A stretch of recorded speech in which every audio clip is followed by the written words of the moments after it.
Muitas pessoas têm tido seus sonhos destruídos pela falta de confiança absoluta em Deus. A Bíblia está repleta de exemplos de grandes sonhos cumpridos para a glória de Deus. Encontro com a Palavra é um programa escrito pelo Dr. Dick Woodward e narrado por Pastor Edson Bruno. Ouça e descubra verdades que lhe ajudarão no seu dia a dia. Com você, Pastor Edson Bruno.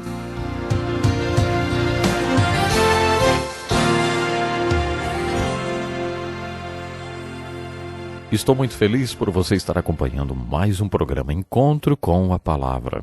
Bem-vindo a mais uma aula sobre os profetas do Velho Testamento. Estamos estudando o livro de Miqueias.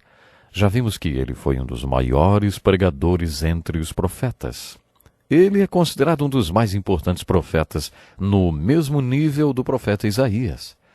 Ele foi muito citado, inclusive por Jesus, em Mateus capítulo 2, versos 5 e 6, em Mateus 10, 35 e 36, e por Jeremias. Quando este profeta pregava sobre a destruição de Jerusalém, o povo intentou matá-lo. Mas alguns sábios se juntaram e disseram: não o matem, porque nos dias do rei Ezequias, Miqueias profetizou a mesma coisa, e Ezequias o matou. Mas Ezequias arrependeu-se do seu pecado. E o povo voltou-se para Deus, e por isso Deus não trouxe a destruição profetizada pelo profeta Miqueias. Portanto, a citação de uma profecia de Miqueias, feita pelos sábios da época, salvou a vida de Jeremias. Na primeira parte do estudo do livro de Miqueias, vimos que esse livro possui 3 sermões, divididos em 7 capítulos. O primeiro sermão, registrado nos capítulos 1 e 2, é uma pregação para todos os povos. O segundo sermão de Miqueias, que começa no capítulo 3, versículo 1, e vai até o capítulo 5, versículo 15, é dirigido ao povo de Deus. Miqueias pregou tanto na capital do Reino do Norte, como na capital do Reino do Sul. O seu sermão dirigido para os líderes do povo de Deus foi dirigido também às autoridades governamentais. Miqueias tinha consciência de que o governo vem de Deus. Deus quer que seu povo viva em paz. Para que isso aconteça e o povo de Deus viva bem, a forma de governo deve ser de acordo com o plano de Deus. Miqueias acreditava que um governo orientado por Deus deveria existir em 3 níveis.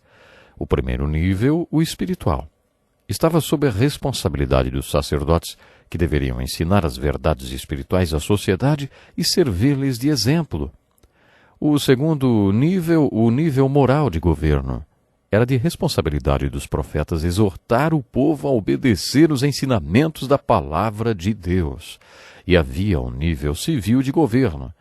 Era responsabilidade das autoridades civis aplicar as leis de Deus baseadas na sua palavra. Miqueias acusou de corrupção os líderes do povo nos 3 níveis de governo.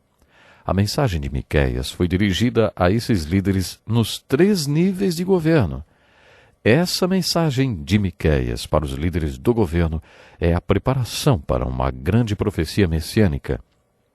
Podemos dizer que o terceiro sermão de Miqueias foi um sermão positivo. Como já disse várias vezes, todos os profetas que profetizaram os cativeiros assírio e babilônico e a destruição e a tristeza que se seguiram, terminavam suas profecias com um tom positivo. Eles não terminavam suas mensagens apenas com o cativeiro. Todos esses profetas terminavam as suas profecias com uma mensagem positiva, de esperança. Quando eles pregavam para o Reino do Sul, falavam sobre o retorno do cativeiro babilônico depois de 70 anos. Quando pregavam para o Reino do Norte, seus sermões eram otimistas e referiam-se ao final dos tempos. Todos eles profetizaram a dispersão do povo de Deus por todo o mundo e o retorno dessa dispersão, que seria um retorno geográfico e político para a terra de Israel e que nós presenciamos hoje. Depois eles profetizaram um retorno espiritual de Israel para Deus. Isso nós ainda não vimos. Já vimos o retorno político-geográfico cumprir-se ao pé da letra, e isso nos leva a acreditar também no retorno espiritual. Nesse terceiro sermão, Miqueias prega sobre a restauração após a dispersão. É nesse contexto que ele profetiza sobre o Messias. Nessa profecia messiânica, Miqueias tem em mente os 3 níveis de governo do segundo sermão. O príncipe, que representa os líderes civis, o sacerdote, que representa os líderes espirituais, e os profetas, que eram os líderes morais do povo de Deus. Na opinião de Miqueias, os líderes dos 3 níveis de governo não governaram como deveriam. É nesse contexto de fracasso governamental que Miqueias prega o seu sermão messiânico. No capítulo 5, versículo 2, ele profetiza a vinda do Messias. De acordo com Miqueias, o Messias virá para ser o governante perfeito. O Messias vai governar na força do Senhor. O Messias vai pastorear seu povo e governará com o grande pastor. O que Miqueias está sugerindo é: as autoridades foram instituídas por Deus, mas elas não governam como deveriam governar. Um dia Deus vai dizer: não posso mais confiar no governo do homem. E não posso mais confiar o governo ao homem. Darei o poder ao meu filho. Quando meu filho vier, ele governará de acordo com a minha vontade, e governará em nome da majestade do Senhor seu Deus. Quando meu filho governar, vocês descobrirão o que eu tinha no coração quando instituí os governos. Quando meu filho governar, o seu governo não será corrupto. Com tudo isso, fica uma pergunta: quando foi que Jesus reinou num governo perfeito? Isso nos ajuda a entender por que os apóstolos estavam sempre perguntando para Jesus: o Senhor vai restaurar o reino de Israel agora? Os apóstolos viam Jesus como um líder político em potencial que derrotaria os conquistadores romanos. Alguns estudiosos acreditam que Judas seguia Jesus porque acreditava que ele seria o líder que venceria Roma, e assim ele estaria dentro do novo regime de governo. Um dos apóstolos de Jesus chamava-se Simão, o Zelote, o que significa que ele fazia parte do movimento de guerrilha de resistência contra Roma.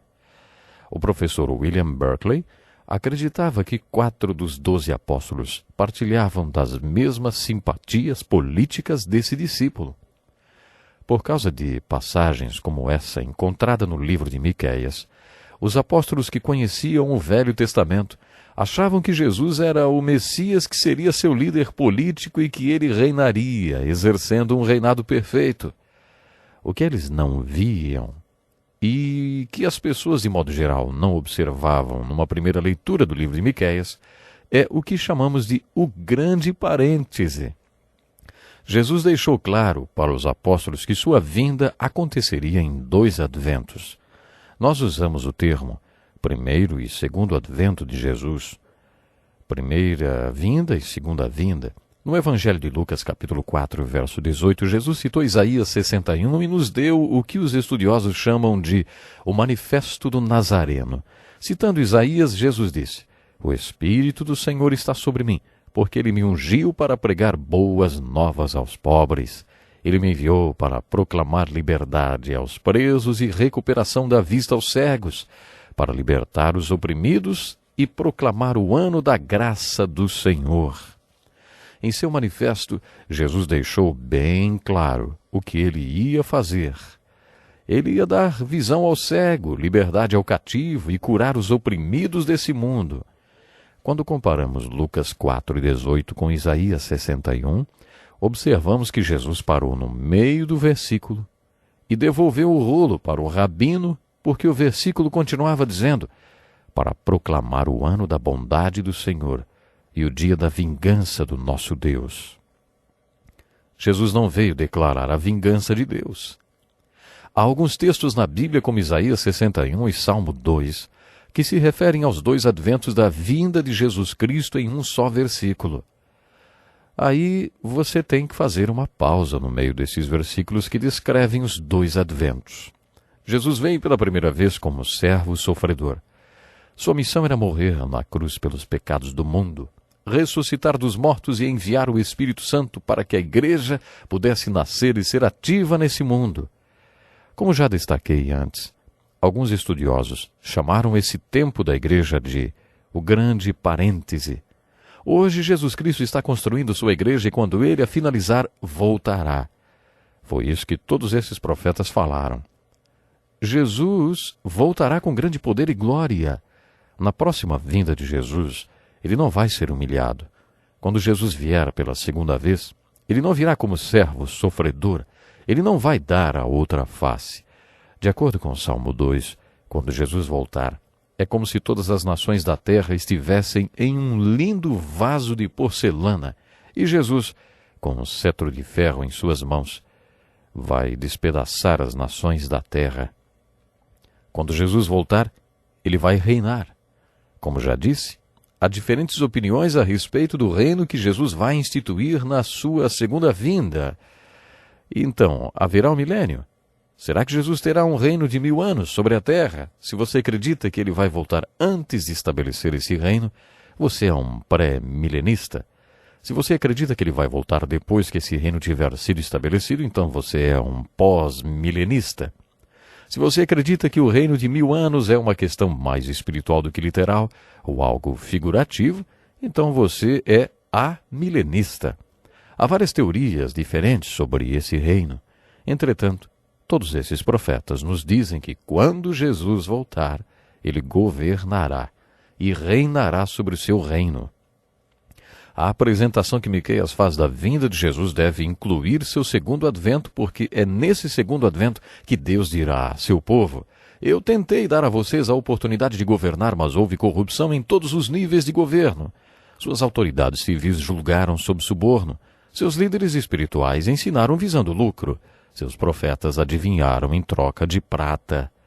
O governo que Deus planejou para seu povo não deu certo por causa do pecado de seus líderes. Portanto, de acordo com a pregação desses profetas, o dia está chegando, quando Deus assumirá a responsabilidade pelo governo. Deus não vai mais delegar autoridade aos homens. Ele vai dar o governo ao seu Filho, e o seu governo não terá fim. O Filho de Deus reinará como Rei dos Reis e Senhor dos Senhores. Essa é a mensagem que Miqueias pregou.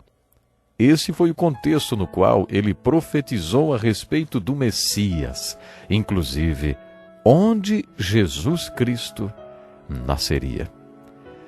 Que pena, mas infelizmente eu tenho que parar hoje. O relógio está me dizendo que o meu tempo já acabou. Por favor, se planeje para estar conosco no próximo programa. Vamos, no próximo programa, ver um texto escrito por esse profeta que muitas pessoas consideram uma das passagens mais importantes de toda a Bíblia. Deus lhe abençoe e até o nosso próximo encontro. Que lição importantíssima! Obrigado, Pastor Edson Bruno. Prezado ouvinte, coloque em prática o que você ouviu aqui.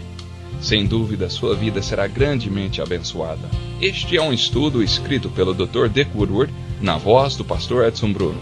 Escreva-nos e solicite o material. Nosso endereço é Encontro com a Palavra, Caixa Postal 2011, CEP 89201-970, Joinville, Santa Catarina. Até o nosso próximo Encontro com a Palavra.